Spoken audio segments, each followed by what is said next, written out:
You're at the Coaching Inn, 3D Coaching's virtual pub, where we enjoy conversations with people who are engaged in the world of coaching. Hello and welcome to this episode of In the Arena. As you'll know by now, our good friend Claire Pedrick, who runs the Coaching in the 3D podcast, is away on sabbatical, and we are creating a little mini-series that explores coaching at the intersection of leadership and some of those lovely kind of transferable skills and qualities that we bring as leaders, as coaches, and probably in a whole bunch of other roles in our lives as well. And tonight we are super lucky to have with us Iacob Bacian. Iacob is going to be talking with us about all things equity. And I'm really excited about this conversation. I've known Iacob for, well, actually, we met many years ago and then had a big kind of gap and then have been working together. And one of the things that I've been really impressed with and actually learned loads from Iacob on is just his commitment to equity, both in the way he coaches, but also in all sorts of other bits of his life as well. I've partnered with him on some writing, which was a very kind of equitable and unusual process, and a bunch of other things as well. And so the idea of In the Arena is that we interview someone and talk with someone who really shines a spotlight on that quality and describes and talks to us about what it really means to authentically kind of demonstrate and live that quality. And we're going to do exactly that tonight on this quality of equity. So I'm sure it's going to be an interesting conversation. So Iacob, before we dive into that kind of topic, just tell us a little bit about you, your background, your work. Set the scene for us. Thank you, Kirsty. Thank you so much. It's really brilliant to be here today. And like you said, we met about 7 years ago at FutureGov whilst I was doing design, and we reconnected due to coaching. And a bit about me, I'm from Romania. I've been living in the UK for 13 years now. Pretty much feel like it's my home now. And I'm trans. My pronouns are he, him. And I've been coaching for about 3 years now. I switched careers from design, and it's been quite a journey. And I'm very excited to talk about that today, and also to think about equity in that context, but also about equity as people and how, like you said, how we live in that way day to day. Yeah, thank you. And I think one of the reasons that I was really sort of energized about the idea of this series, Iacob, is because I think there's a lot of stuff out there about people who promote an idea of leadership, but we don't often hear from people who are kind of in the arena, if you like, and that's why we chose that title, who are really putting it into practice kind of every single day and understanding kind of the opportunity, the challenge, the burden, the highs and the lows that come with trying to live that value in a very real way. And so maybe we'll just start with this idea of like, why is equity so important in your practice and to the way you look at the world and have chosen to kind of show up in all of the sort of different roles that you have? We started with a biggie.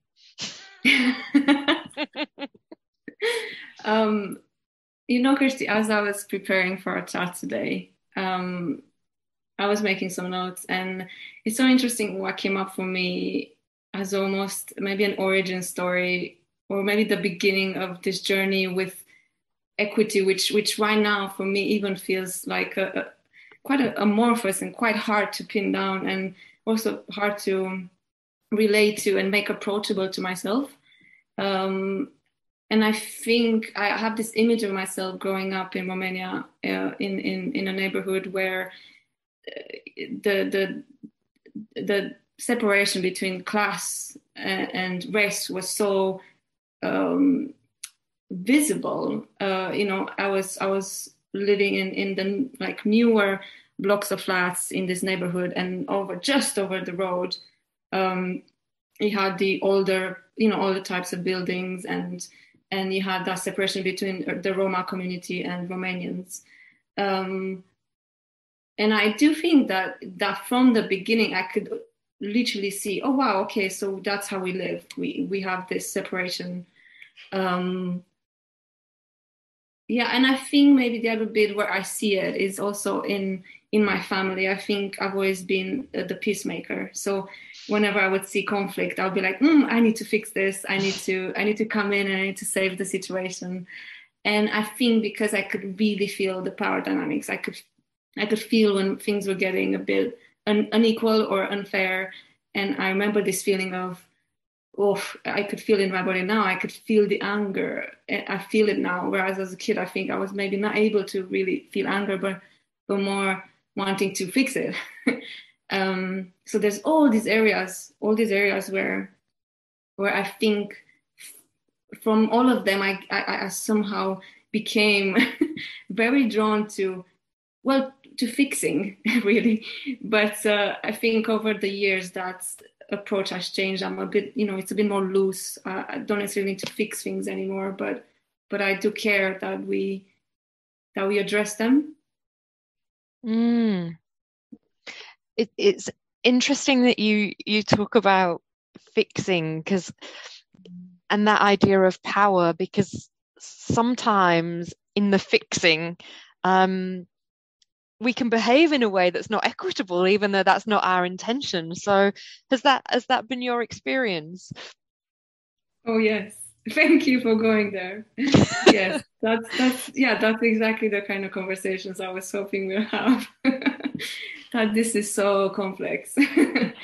And not in the way that we can now say it's complex and leave it behind, but to really acknowledge that it is. And yes, I agree. I think even in my role as a coach, I sometimes experience that, being the one who asks the questions, being the one who's listening, being the one who's not sharing their content.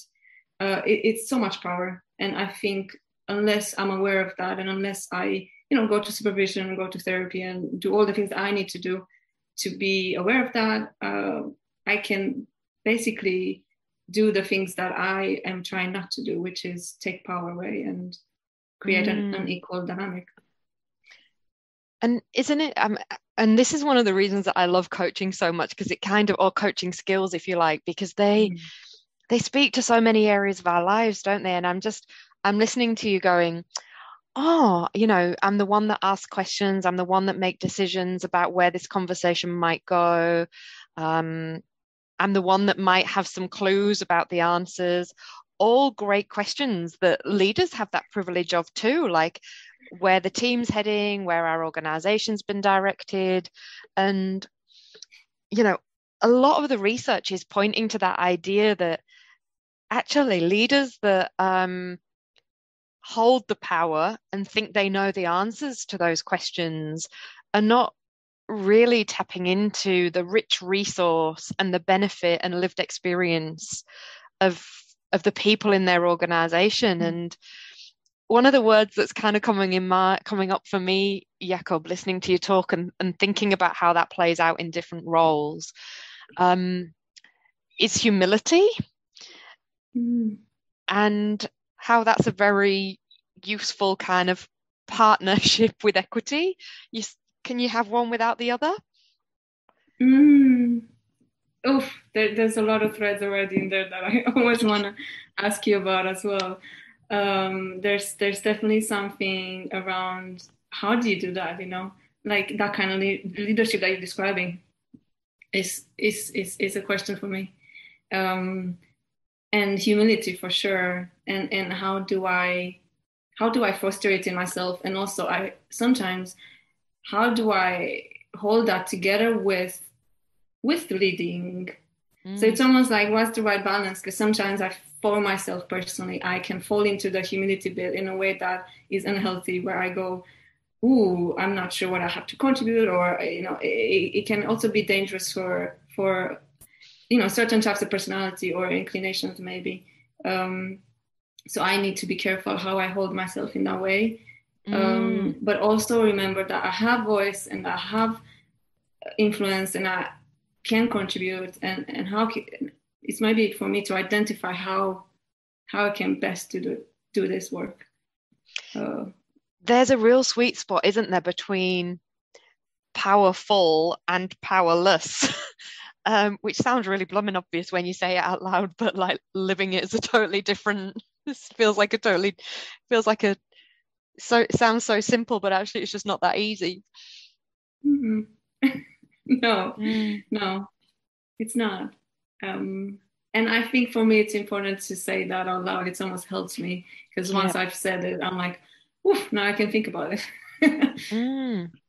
And what sort of strategies or coping mechanisms have you sort of been developing, Iacob, over the years of grappling with some of these tensions that help you notice if you're leaning too much one way, too much the other? Certainly for me, therapy has been a huge life changer. I came to therapy when I was 25 maybe, and it became this place where I go to and I reconnect with the fact that I have things to say, with the fact that I matter, and that somebody's listening to me in a way that I remember that I matter. And that space for me has been just a lifeline throughout the years, on and off. I would say that's the core one that I use as a tool to keep me going. And it's interesting how that reminds me of last year when you invited me to the workshop around Find Your Voice, which is such a welcome moment for me. And even this is the first time I'm on a podcast. So you've been quite instrumental in allowing myself to express myself and remind myself that I have things to say. So therapy has been a way to do that. And otherwise, I think it's definitely relationships. Like this one, relationships that allow me to, that encourage me, that kind of see my potential and then invite me to lean into it rather than away from it. Because it can be scary. And you mentioned your pronouns at the beginning, Iacob, and that being trans is your identity. And I'm sort of reflecting on the complexity of that, and we've touched on, this isn't easy already, and I'm wondering what happens, or what's the response when others don't get it, others don't have the same level of commitment to this idea of equity that you do. And I'm conscious there's been stuff in the press recently, about trans swimmers, for example, and all sorts of bits and pieces. So what's the sort of consequence or the impact of that on you, and how do you hold to your values during those moments? Yeah, that's a big one, because we could go so many different ways. And I wonder which way is most useful for our conversation. But I think if I'm to think in the coaching context, I haven't had any experiences that put me in that place. I think when I'm let's say challenged for who I am in terms of being trans, I think it happens through the media, or the recent debate around banning conversion therapy in the UK, which is still being debated. So conversion therapy is still legal in the UK only for trans people, not for the rest of the LGBTQ spectrum. So just listening to that, listening to the debate in Parliament, that was, of course, it was just painful. But also when I go beyond that, when I go beyond the subjective experience, it's good to see that people are thinking about it, talking about it, and are able to have a conversation about it. So maybe there's something around, being willing to be in a conversation, even if you don't understand. And I think that, you asked about impact. I think the impact is, obviously negative if I experience somebody as not wanting to learn. But if I experience somebody, oh, actually, I don't know a lot about this, I don't really understand, I think that changes completely how I feel. And it gives me hope because it is complex. And I think, I've been through my own journey with this. And I think for a long time, I've been in anger mode. And I've been like, actually, I don't care. I don't want to talk to you if you don't get it. But now it's changed, obviously. And I want to believe that I'm a bit more open to people learning about it. And not that I have to teach that, but I can show, I can signpost people. There's things I can do to facilitate that learning. So I suppose, what I'm trying to say is that I think that we can mitigate the negative impact by being learners. Yeah. Gosh, what a lovely thought. Mitigate negativity by being a learner. And I just think there's something really profound in what you're saying. I'm sort of thinking back to the beginning of this conversation, Iacob, where, these are probably not the exact words, but you were sort of alluding to equity. It's sort of, on the one hand, kind of super simple, and on the other hand, really complicated. And somehow there's a middle space where you have to be able to be brave enough to have a conversation. And certainly, there's, in my experience, I find myself in this very funny place of like, I really, I sort of believe in the value of equity and want to champion particular things, and then I just have this real sensitivity to like, is this my thing to champion? Am I best to advocate for others and create other space for other people, and quite frankly get out of the way and focus on educating myself more about those things? And I think there's a very there can be a bit of a reluctance or an uncertainty of knowing how to show up. And I've sort of landed, sometimes I can use my privilege to make a point.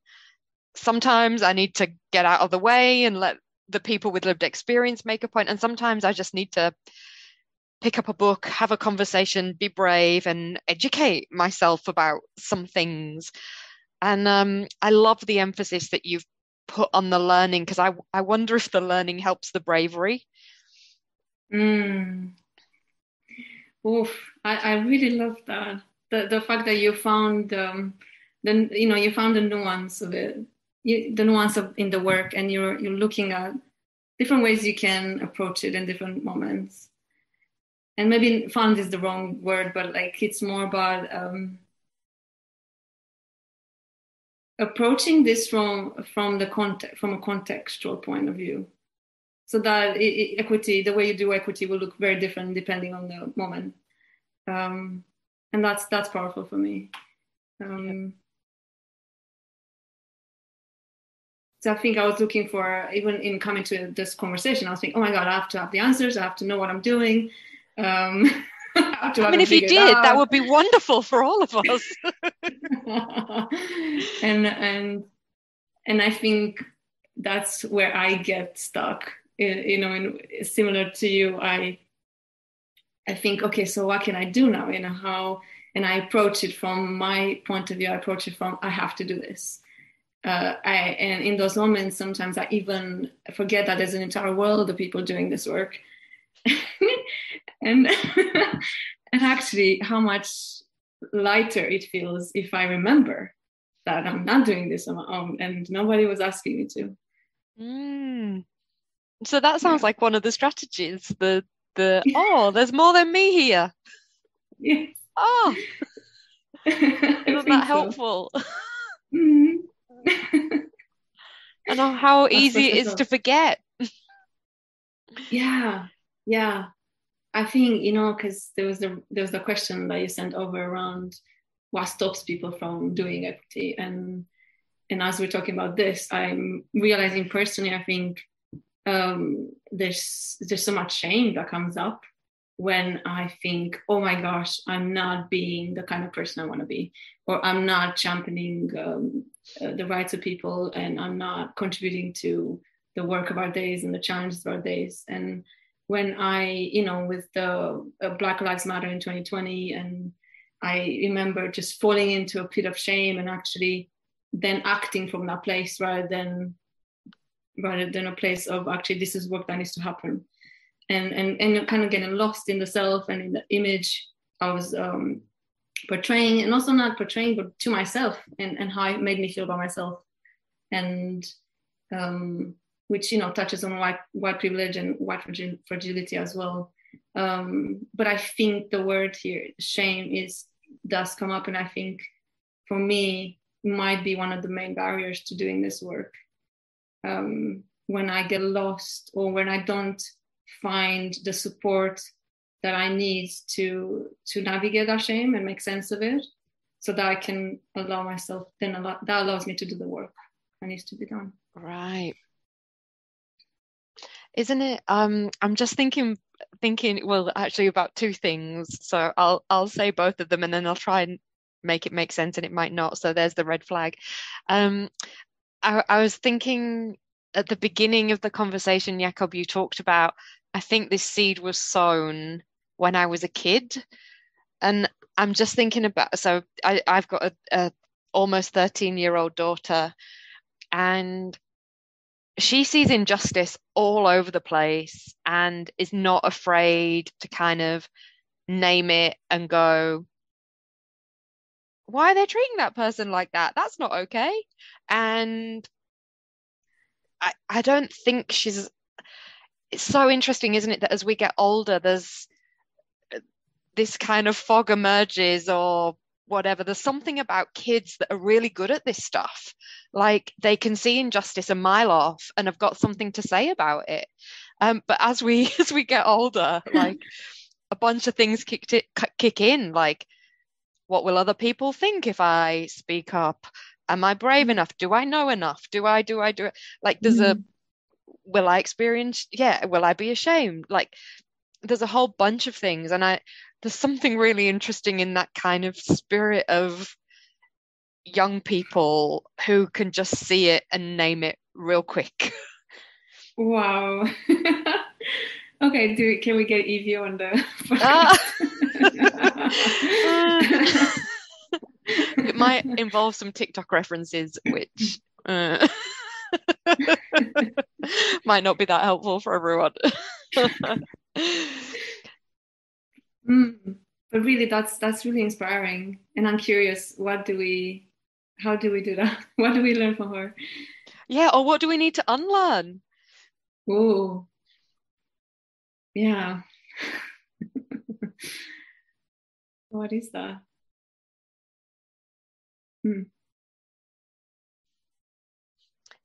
Just thinking about the coaching space, particularly Iacob, and those coaching conversations. One of the things, I worked with Claire in the 3D team probably about 10 years ago, and worked with them a fair bit, and then started working with them again more recently. And so there was a little bit of a gap in the middle.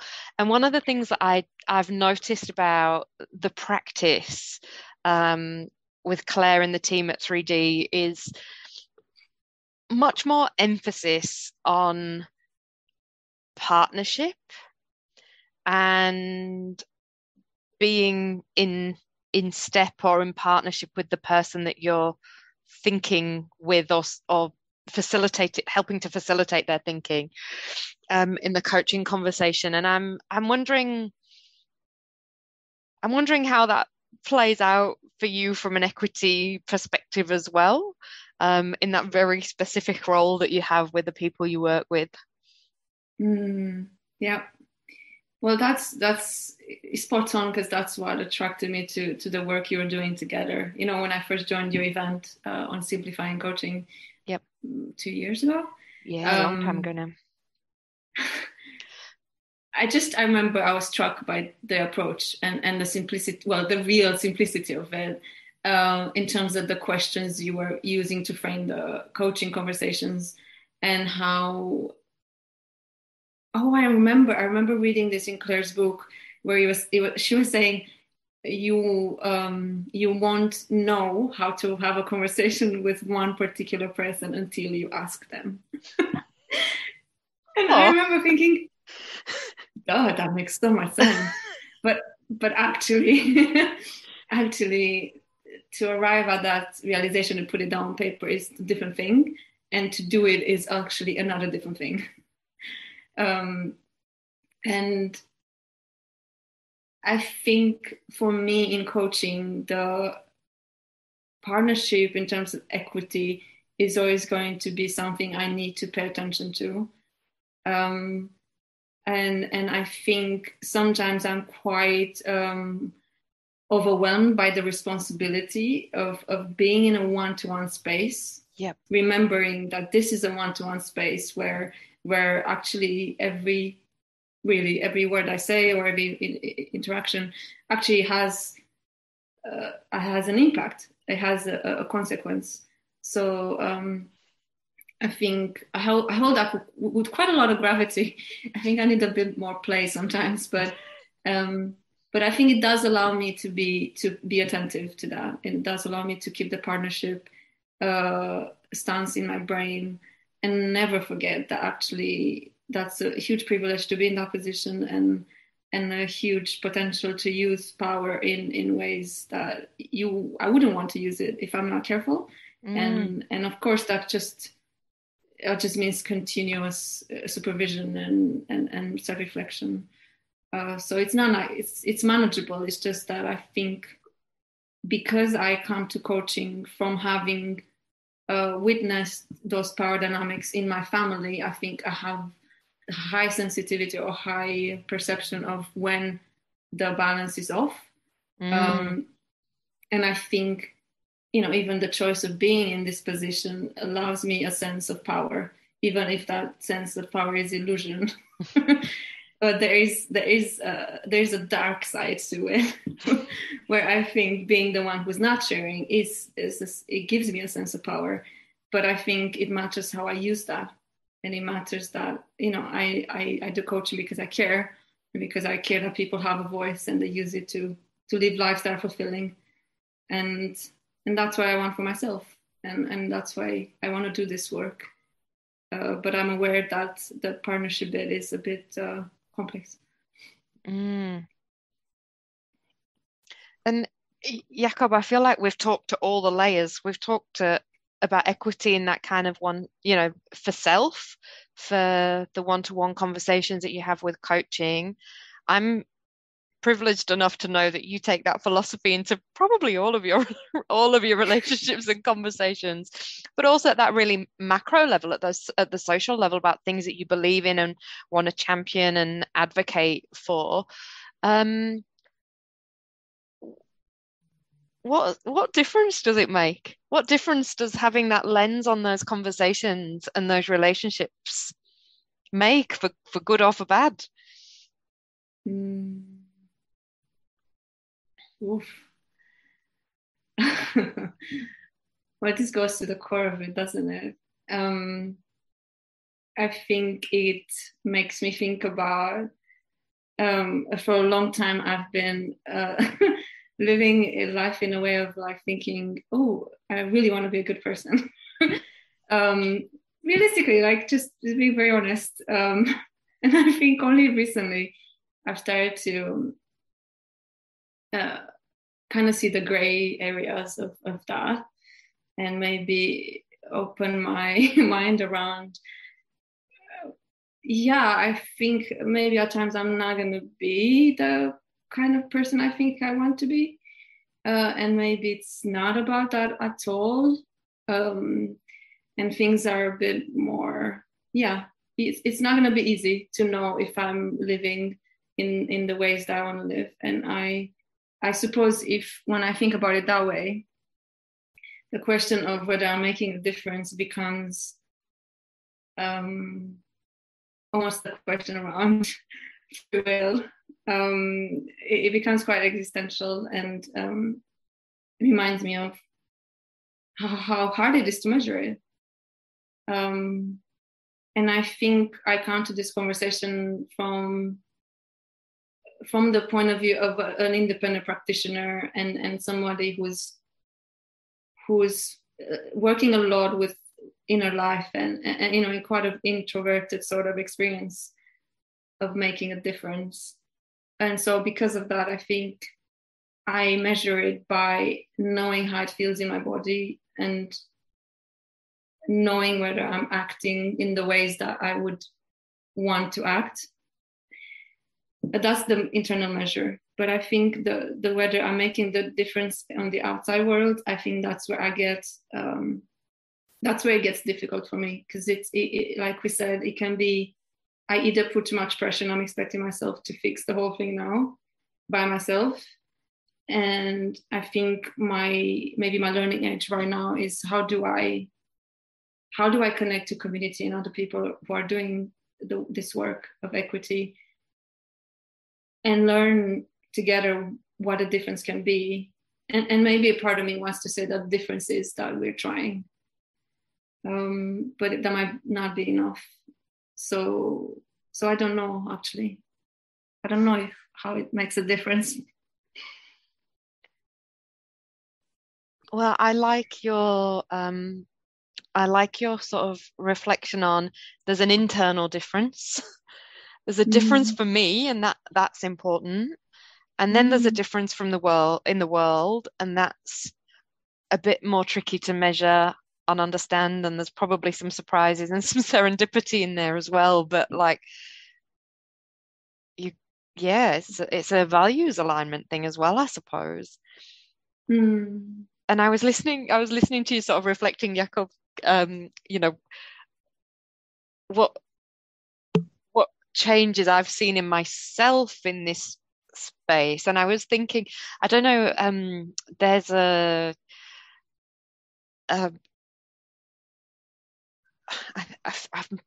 I should have my facts on this straight, but there was a guy who was a human rights advocate for racial justice and equality in America, and I'll put a link in the show notes because his name's fallen out of my head right now. But one of the quotes that stuck with me from his work was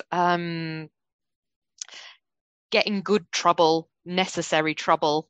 And I thought I just loved that, because there's something about that just brings a bit of the edginess or the playfulness to the work, and that there is a level of disruption that happens when you throw this idea of equity out into the world. It's not really a fluffy pink pair of slippers. It's like it should create a bit of tension somewhere, and that's where that learning space becomes so important that you talked about, and the space for conversation and those things. So I'm taking that as my kind of learning edge. I don't really know what that means or what I'll do with it, but I like the idea of it at least. Oh my gosh, I love that. Good trouble. Yeah. That's brilliant. Tell me a little bit, Iacob, and we'll jump to some recommendations, but just tell me a little bit about how you take care of yourself. It's emotional work. It's an emotional burden. What's your thoughts on that? Well, I think I have to learn a bit more from you about slippers and let's get in trouble together. I definitely need to learn more here. I think more and more I realize, even just being in therapy and doing that work, I think I'm realizing how much time I need to prepare and recover from that. And I value it a lot and I get a lot from it. But I don't think I have been actually accounting for the amount of time it takes me to recover.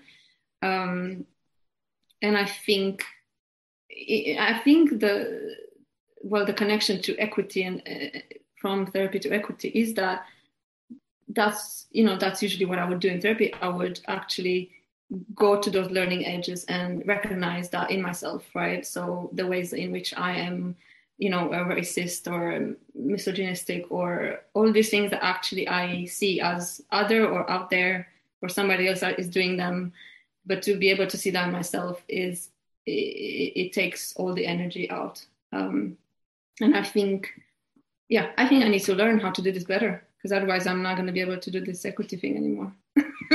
I think realistically, right now I do walks. Walking, it allows me to recover, and I take a lot of naps. That sounds delightful. Walking and napping. Yeah. More of that in life, please. Bit of troublemaking, bit of walking, bit of napping. And the other thing I do is I started ice skating. It's brilliant. I love it. And summertime I do roller skating. So it's seasonal. And that's just beautiful. It takes me out of my head completely. Is that something with the movement of the body? Yes. Yeah. It's me moving, and it's me moving at high speed. Which is, a bit of adrenaline and a bit like, woof. It feels like freedom as well. I think there's this sense of no constraints, especially ice skating, because you're on the ice and it's contained. It's funny, it makes me think of coaching. It's like a container for going a bit crazy. It's like I go really, really fast, but I know that no matter what, I'm not gonna hit anything except the edge of the thing. But that's nice. I think that sense of freedom and movement is really refreshing. Yeah, lovely. So some good rest, some exercise, moving the body, go a bit crazy, all helpful. Yes. Lovely. Sure. And Iacob, for people that are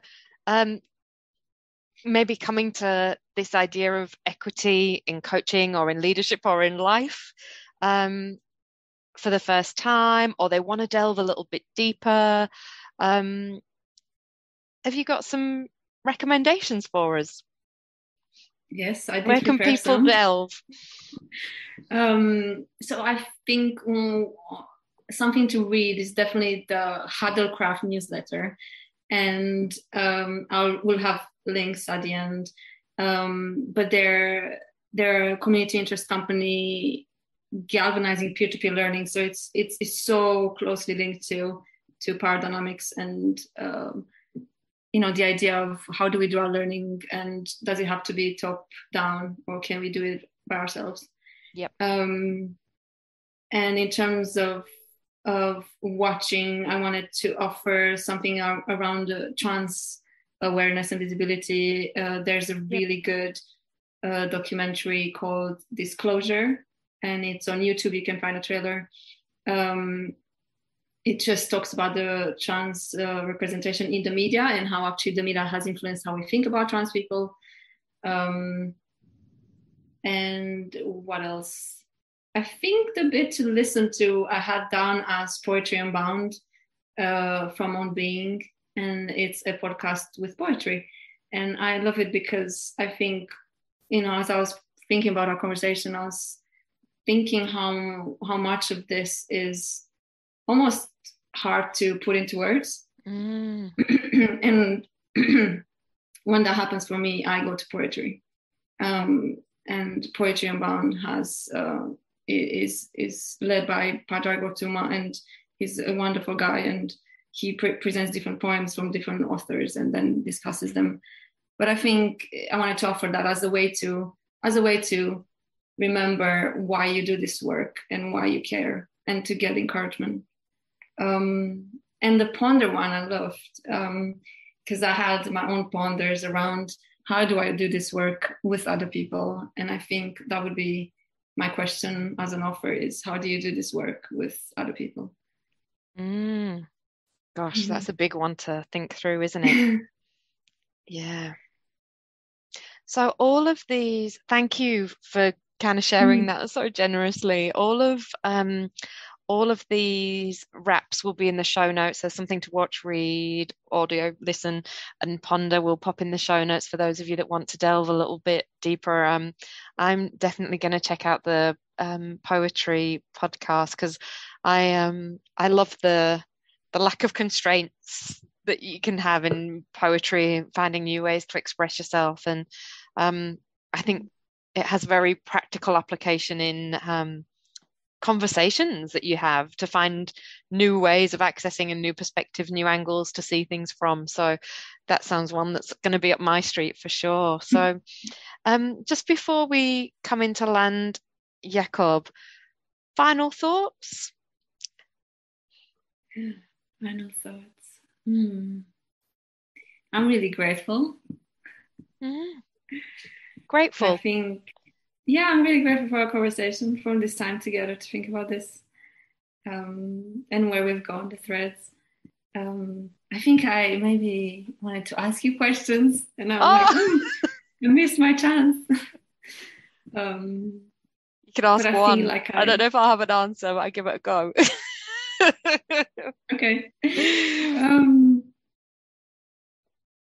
I think I was thinking about all the organizations you've worked with, and that you've seen so many, you've seen equity in so many different settings.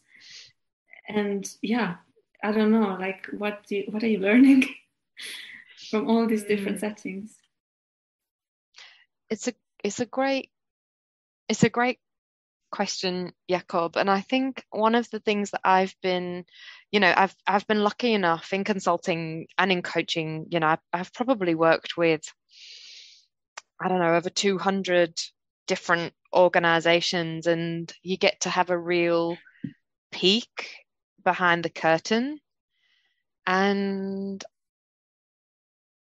this is going to sound like a bit of a sweeping statement, and I sort of offer it a bit cautiously, but I think one of the things I notice is that organizations that are really committed to this work, and creating fairer, more equitable societies, I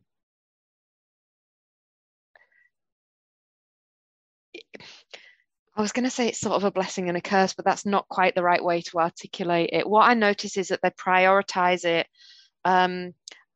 almost at all cost.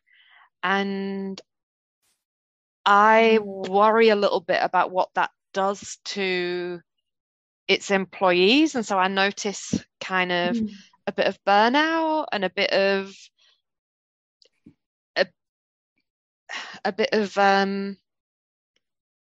the change that we're seeking is so big, so important, so macro, that it might not hold people in its wake. It's hard to carry people along with you. And I'd love organizations who are involved in this work to put maybe, I don't know if it's the equal amount of effort, but some amount of attention, some amount of effort into, and some do. So this is not quite as, as black and white as I'm making it sound. But just in the care of their people, so that they can do this work really blooming well. Yeah. And it is emotional labor. And so I think we've got a responsibility to take care of people in it. And I sort of say that from a real, over here in Australia, there's flood warnings all over the place, and communities have been flooded terribly for the third, fourth time within a year, and are really sort of suffering at the edge of that climate crisis. And I'm sort of thinking about all those volunteers that have to keep turning up and clearing floods, and thinking about how they can advocate for for climate change policy that's gonna help. And yet there's practical work that needs to be done, and how do we take care of those communities and the people who are doing that work, and also contribute to that work ourselves. So I think there's a real people edge to this that I'm interested in exploring. I don't know if it's just a personal thing or that's something that's sort of front of mind for me. Yeah. Does that? Thank you for sharing that. Yeah, that definitely helpful? connects. Interesting. Yeah, it really is. It really is. Because I don't have that lens from the organizational, angle, and it's really good to hear about that. And it reminds me of the bit around people and community. Yeah. And of course, it's hard to keep that in balance because these big macro problems, they matter. That's why people are showing up. That's why they're there. And so, absolutely, gear all your energy and gear as much energy and attention there as you can, but just take some care of people along the way. And I can think of a bunch of organizations that do that brilliantly, but I can also think of some that perhaps don't. And there's probably a bit more space for a conversation about the emotional burden that comes with doing that sort of work, I think. Yeah, that could be another episode. Oh, we've got episodes coming out of our ears, all these ideas.